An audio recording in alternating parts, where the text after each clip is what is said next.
Mr. Khalid Muhammed, we want to thank you very much for joining us here on New York One. Thank you, Brother Dominic. I hope this is an opportunity for you to express your views, but also, frankly, there are some very serious questions that you need to answer. So let me go back to last year's Million Youth March, the first one that was held here. Now, you claim to be a leader in the African American community, but what kind of leader tells thousands attending a rally in self-defense if they touch you, take their guns? In other words, what type of real leader advocates violence when there are thousands of young lives at risk? The Bible speaks of the Good Shepherd. And the Bible says that when the wolves attack the sheep, attack the flock, that the Good Shepherd is a responsible shepherd, and that shepherd works indeed to protect the flock from the attacking wolves. I notice you said in your statement that it was a statement in self-defense, and certainly in the Second Circuit Court and the Court of Appeals, Judge Chin and the higher court determined that my words were indeed words spoken in self-defense and self-defense only. But what kind of leader uses those words when there are people's lives at risk? A strong leader, a bold leader, an uncompromising leader. And then the type of leader that as soon as the stuff hits the fan, he leaves. Well, you know that I didn't leave, but you are playing the devil's advocate, as you do so often. You're sitting here in the place of the white man, saying what the white man wants you to say. You've seen in the newspapers, in the Post, in the Daily News, me in the middle of the police and the security holding me back. It was impossible to leave. I've even heard the lie that I left in a white Mercedes-Benz, which was early in the morning at 9 a.m. when I went to Federal Express. The police froze all vehicles behind the stage. No vehicle was allowed to leave that day. And as I faced the Klan and Texas dragged our brother to his death, that is the way I faced them that day. And it is a propaganda scheme to say that I turned heels and ran, and I understand it's up to you to make sure that that gets out. But let me backtrack for 1 second. You've started with, I'm here in the white man's shoes, and I guess you're headed with the Uncle Tom. Do you work for New York One? I do work. Are you being paid for this interview? But do you get a check, sir? Is that the best shot that you have, the Uncle Tom line? I didn't call you Uncle Tom, but you said you said it better than it could be said. You are here indeed. I believe you are a professional, but I do also believe that as a professional, you have a job, you have a duty.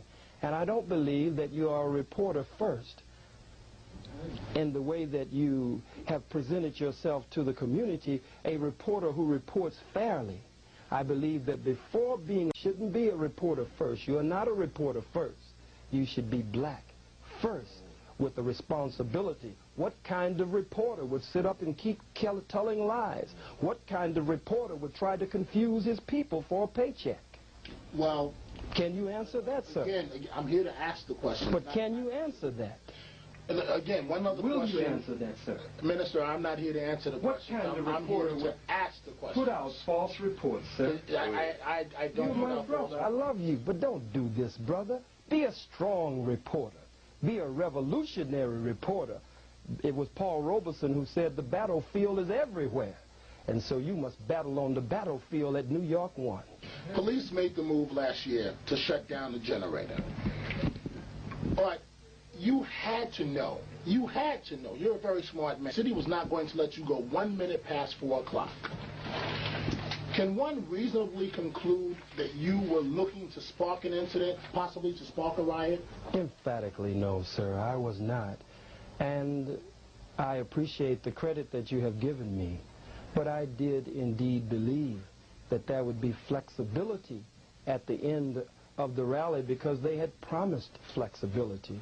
And they had said that there would not be strict adherence to the 4 o'clock. So as you know, and I've heard you say, I had finished speaking. The police attacked an otherwise peaceful rally that had already concluded as I told our people to go on home in love and unity to their families. So I guess to some degree, sir, I did not believe that they would attack at 4 o'clock or 4:01 in answer to your question. Are you going to honor the 4 p.m. deadline tomorrow? Indeed, I will honor the 4 p.m. deadline on tomorrow. Are you willing to vow that you or your supporters will not call for violence tomorrow under any circumstance? No, sir, I am not. We believe that by the grace and the power of Almighty God and our ancestors, that we have a God-given right. We have a human right, and according to white constitutional law, we also have, according to white constitution, a constitutional right to believe in peace if possible, but violence when necessary. Everything in nature, sir, will defend itself. We should not be the aggressor. We should not be provocative, but we should defend our men, our women, our children, and our elders, as Judge Chin said, in self-defense. So you're telling me here now that you're... What? I mean, they've given you a list of questions. You're just making sure you go through every one of them. I hope they will give you a bonus, Mr. Carter. What would Dr. King think? You sit here and ask me what Dr. King... How could I possibly know what Dr. King would think?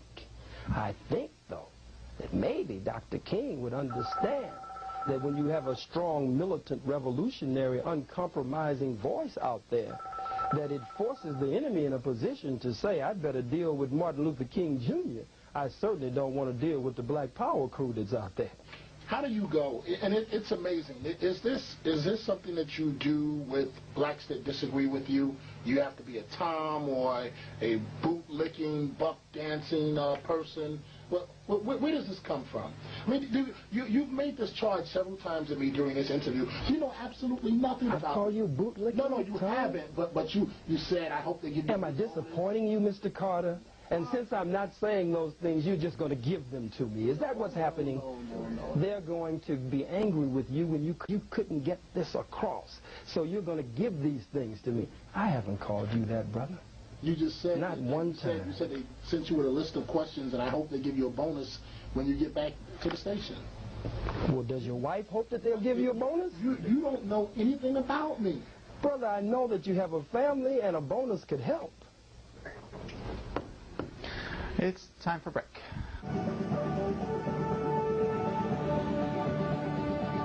Welcome back to Inside City Hall. We now bring you the conclusion of Dominic Carter's interview with Khalid Muhammad, the man behind the Million Youth March.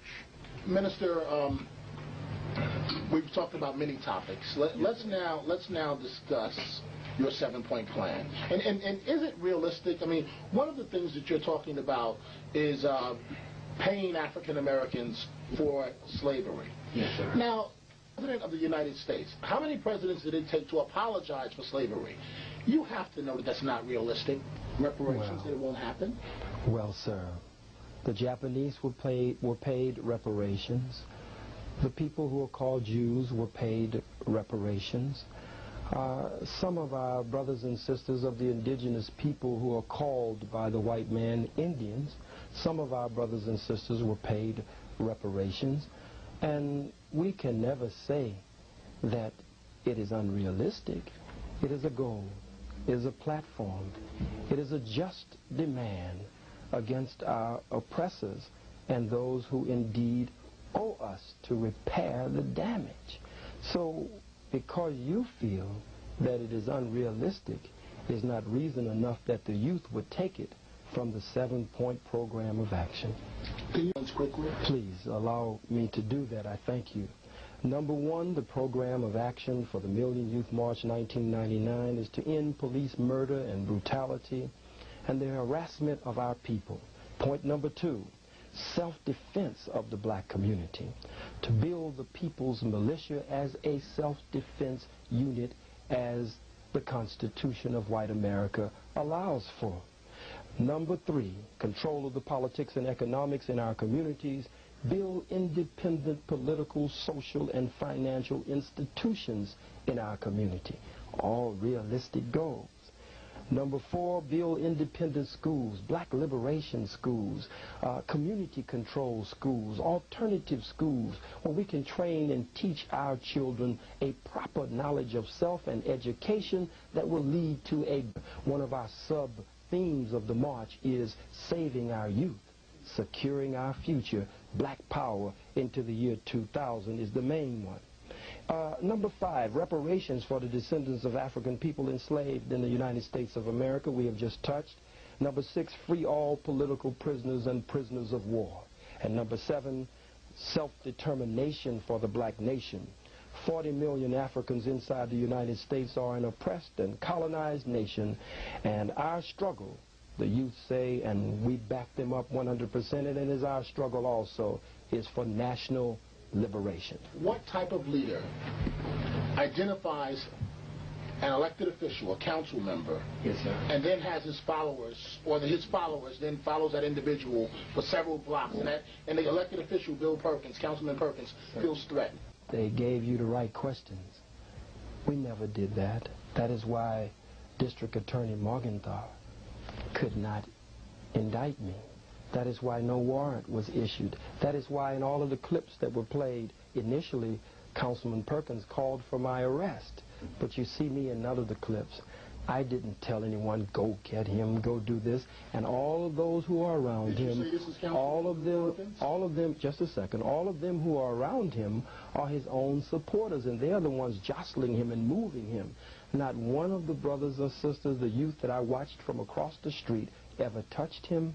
Not one of them ever threatened him, but in the tradition of Harlem, as we always have done in Harlem, they did ask him why this and why that and how come you this and how come you that. I think it was a good exchange. There is no Muslim to fear any violence or physical harm from us, but we are going to send the councilman home come election time so he can watch the activities of Harlem from the television set comfortably at home. What do you say to those that say you are nothing more than a con man?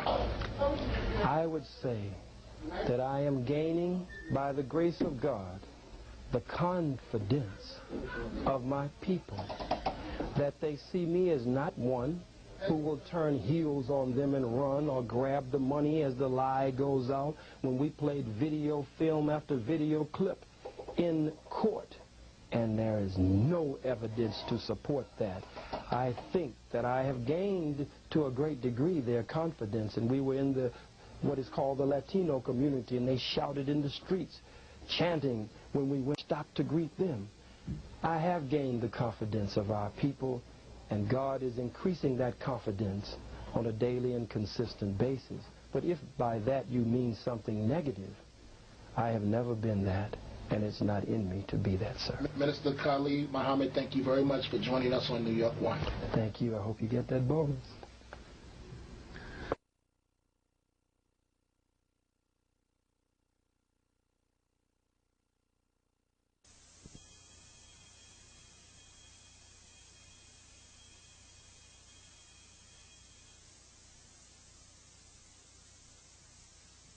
Some of this you already know, but I understand you have to do it like that. Maybe I should try again. Try. Will you please give us an answer to specifically how do you raise your money? If that's something they told you to press me on over and over again, I have simply said to you, it is very clear. I have given an emphatically clear answer. As a minister in the black revolution and the black liberation struggle, and a spiritual and cultural teacher among my people, I specifically, this is not a roundabout answer, sir. Well, is it donations? If someone gives you a suit, sir, that's a gift. It's a donation. If they give you clothes, even the house I live in was paid for by someone else, as God is my witness. Was it paid for by the Nation of Islam?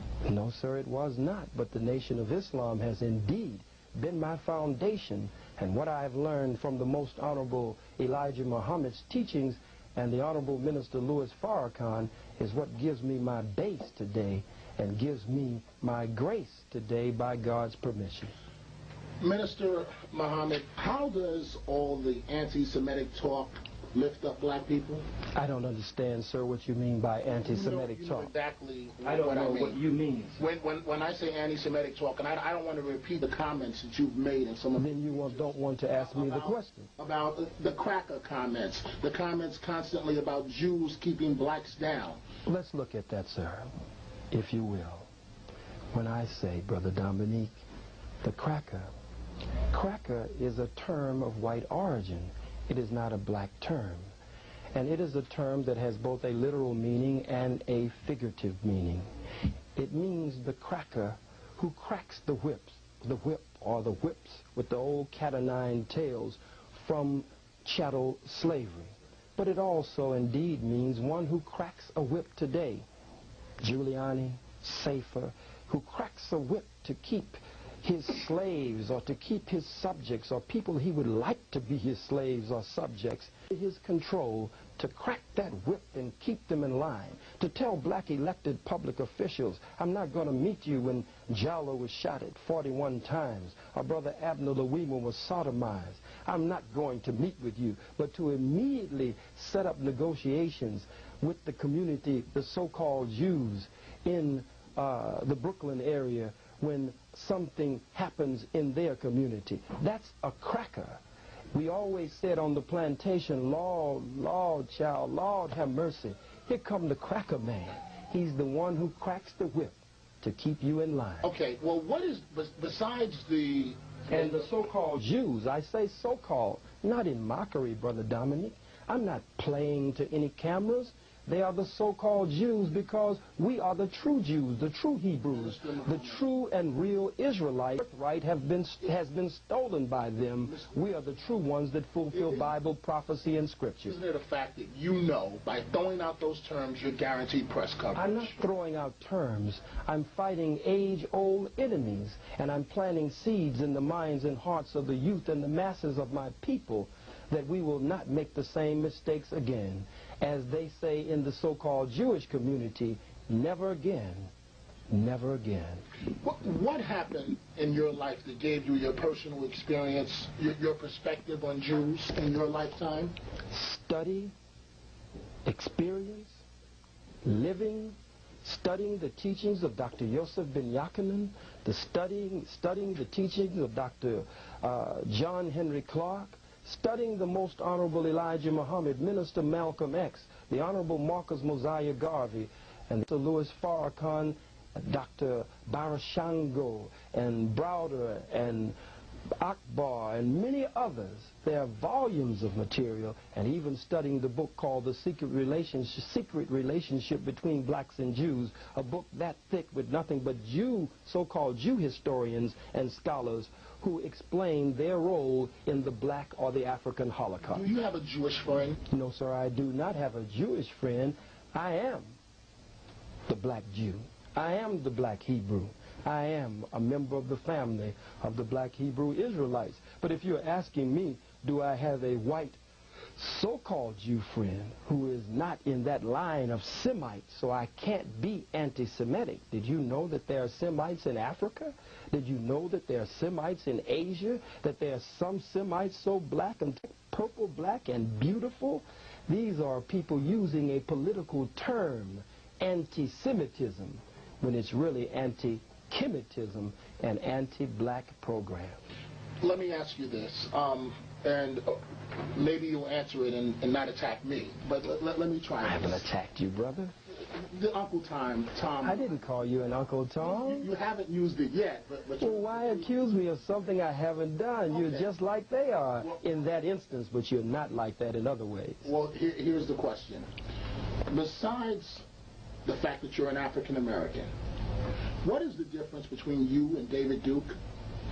The difference? Oh, that's a good question. No one has enslaved David Duke's people for over 400 years. David Duke's people, the white people in slavery, under us, chattel slavery.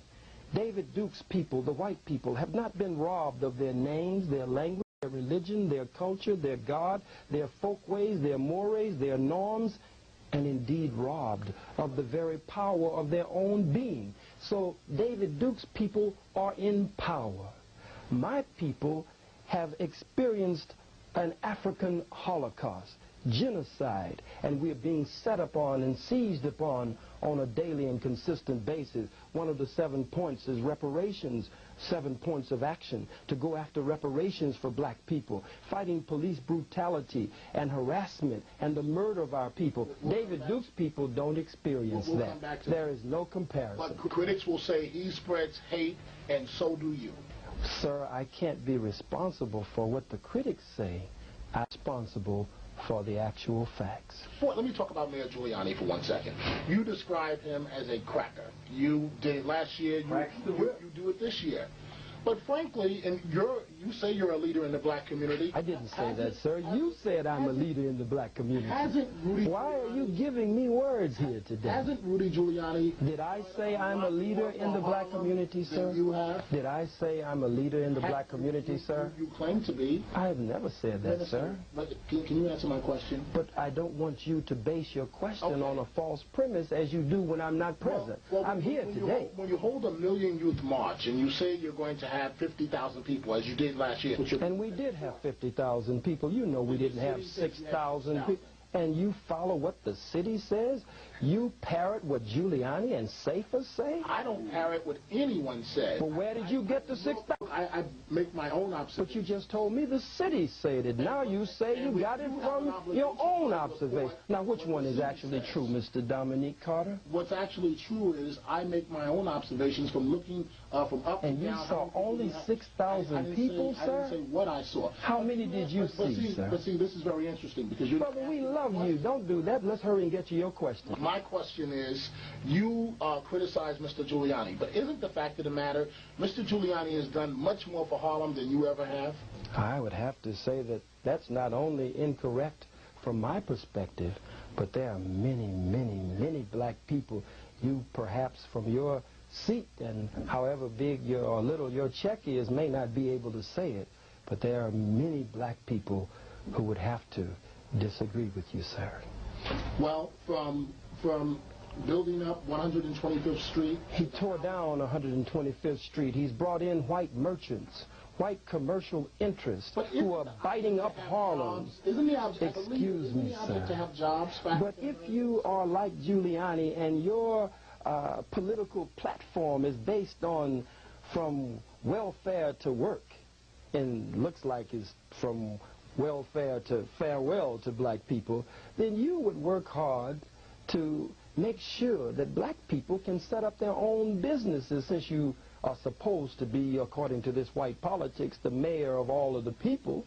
Don't bring in outsiders, as the Negro politicians are saying in Harlem, the outsiders, talking about us. When I live in Harlem, Attorney Wareham lives in Harlem, scores of our organizers live in Harlem. These are outsiders coming in. He wouldn't have moved the vendors from 125th Street. This was the African marketplace of the world. People from all over Africa and Europe and the Caribbean looked forward in the Caribbean to coming to 125th Street. Make a way, if you're serious, that black people can set up department stores, shoe stores. Black people can set up their own businesses and build up the community where they are. That's the platform we stand on with the Million Youth March program of action, but it is not Mr. Giuliani's platform. My question was, hasn't he done a whole lot more for Harlem than you have? And I've already answered you. Somehow you keep missing me. What have you done for Harlem?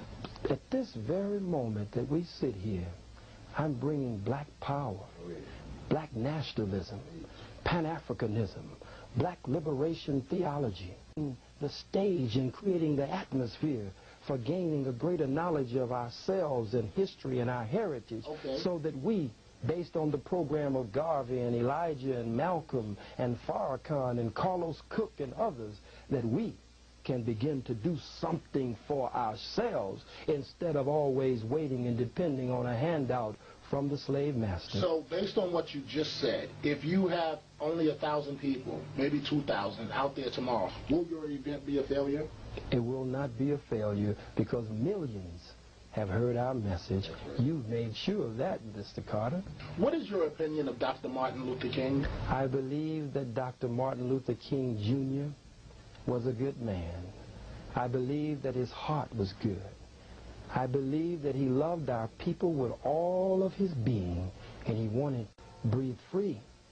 I believe that he tactically made one mistake, and that was that he attempted to judge the white man by his own good heart. And what does that say about Dr. King? That says that Dr. King was one of the greatest that ever came among us. But like all of us, he was not perfect. What would Dr. King think of what you're doing? What would, if he were alive today, what the hateful words that you have used to describe people, what would he think? As we say in the black community, you